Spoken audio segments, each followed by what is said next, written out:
An application for a patent on pigs. Are pigs an invention or the common property of all of us? Who owns the pig? Genes on pig DNA, decoded and described by the Monsanto Corporation of America. But these genes have always been there. Will we soon be forced to pay fees for nature's heritage? It is a very, very big business plan, and it includes control of food, from the seed in the field to the fork. The politically charged patent is soon to go into effect worldwide. Christoph Zimmer, a farmer from Swabia, sees his livelihood in jeopardy. Is he soon to be prohibited from breeding pigs because their genetic material belongs to a corporation? Wie kann denn jemand ein Patent auf Dinge beanspruchen, die es schon gibt? Da kann er gleich ein Patent auf Sonnenlicht beanspruchen oder dass man hier zum Kinderkriegen ein Patent braucht und nicht dann Lizenzgebühren abführen muss. The discontented farmer believes that these piglets might also be affected by the patents the American agricultural concern Monsanto is applying for, because the genes cited therein are not an invention, but already exist in almost all pigs. The scientists at Monsanto claim in their application that certain pig genes promise more rapid flesh growth. If the patent is granted, Monsanto could in future also demand license fees for the Betzelberger's animals if this gene is naturally found in them, and the farmers cannot prove that they didn't use Monsanto's patented breeding methods.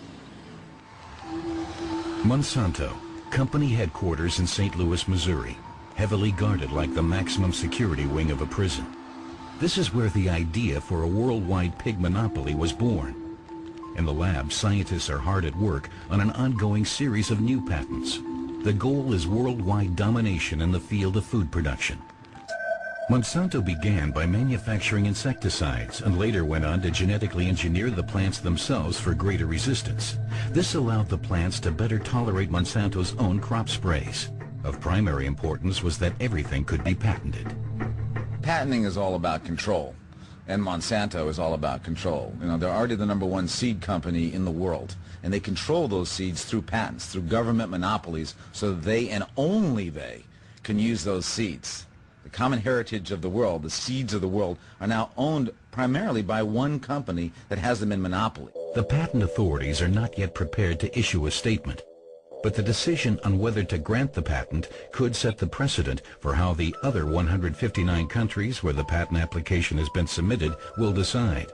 The major question remains whether life forms should be subject to patents at all. It's a very broad patent that would grant, if it's accepted worldwide, would grant Monsanto control of a significant percentage of all the pigs in the world.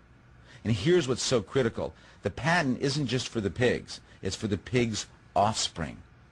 So Mother Nature works for Monsanto's profit. Every time pigs naturally reproduce, that is a violation of the patent that you would have to pay Monsanto for. In Europe, as well as in the United States, patents are not only being granted today for genetically engineered organisms, but also for naturally occurring animals, for example, lab animals.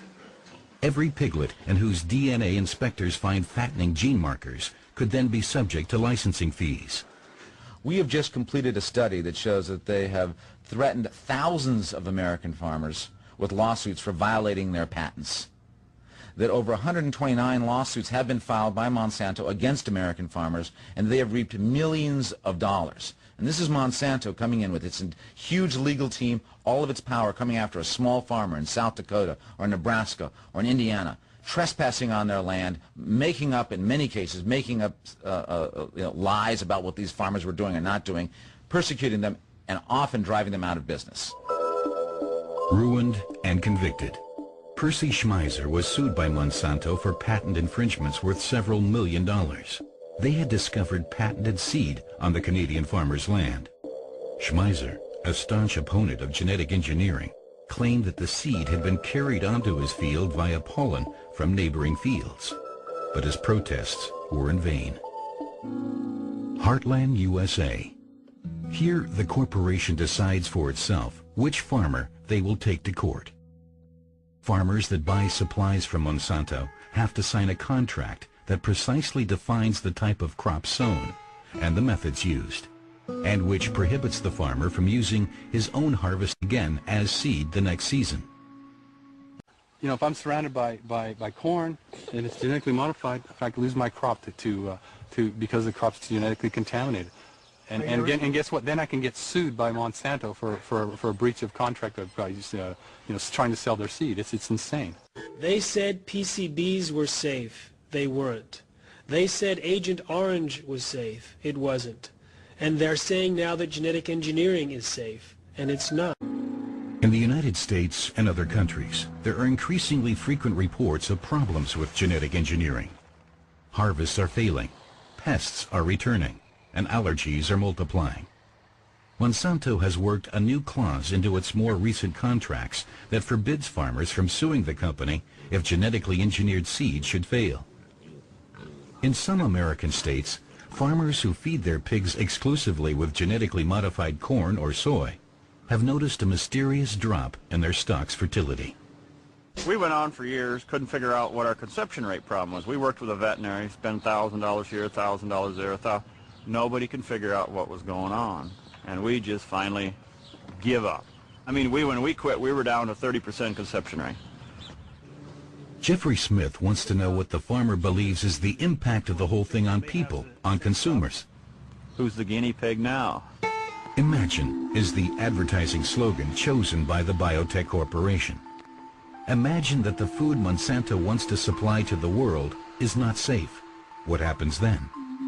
Monsanto hopes that American gene technology, patent-ready technology, will go on to conquer the world. Securing resources for itself is at the top of the company's political agenda. The concept that genetically modified crops are needed to feed the world is not only a terrible spin and lie, it actually works against feeding the world. It gives the impression, first of all, that production is the key point in feeding the world, when in fact we have more food per person than any time in human history, and 30,000 people die every day from starvation. Roseman has lost his entire operation. He thinks it has something to do with the feed. For years, he fed his animals only genetically modified corn. The end result here was that I could not incur the debt anymore. I couldn't pay back. We lost right at $1 million with this thing. I lost my farm and my livelihood. Munich professor Eckhard Wolf has observed during the last 10 to 15 years a significant decline in the fertility of pigs and cows during exactly the same period in which they have been given more and more genetically modified feed. Monsanto introduced the first genetically modified hormone for animals, bovine growth hormone. And what we know now is that the research appeared to be rigged to avoid finding problems. Obstacles are placed in the path of the press as well. Popular reporter Jane Acri researched for Fox News the side effects of the bovine growth hormone, such as udder infections and pus residues in the milk. We found that there is a difference in the milk. Monsanto says there isn't, but there is. Their own studies show that the milk has a higher spin-off hormone called IGF-1, which is a very potent growth hormone. It's found in mother's milk. It helps babies grow. It also helps cancer cells grow. It helps all cells grow. On the Friday before the Monday air date, it was going to air on the 6 o'clock news. It was a 5-part series called The Mystery in Your Milk. Monsanto sent the first of 2 very strongly worded letters that said, stop the reports, your reporters are idiots, their sources are incompetent. And a week later they sent a second letter from a New York lawyer that said that there would be dire consequences for Fox News if the story airs. The reporter is called off the story. Her superiors decide that the report first has to be revised by the Fox News lawyers and Monsanto. The hormone is still on the market in the United States. The meat doesn't even have to be labeled as such when it comes onto the market. The long-term consequences for the consumer remain to be seen. If a company succeeds at exercising near total control over pig breeding, thanks to a wide-ranging patent, it could legally begin to genetically engineer the animals as well, something that Monsanto has already done with plants. A nightmare for nature conservationists, a lucrative vision for industry. Worldwide, the monopolization has already long begun, silently and swiftly.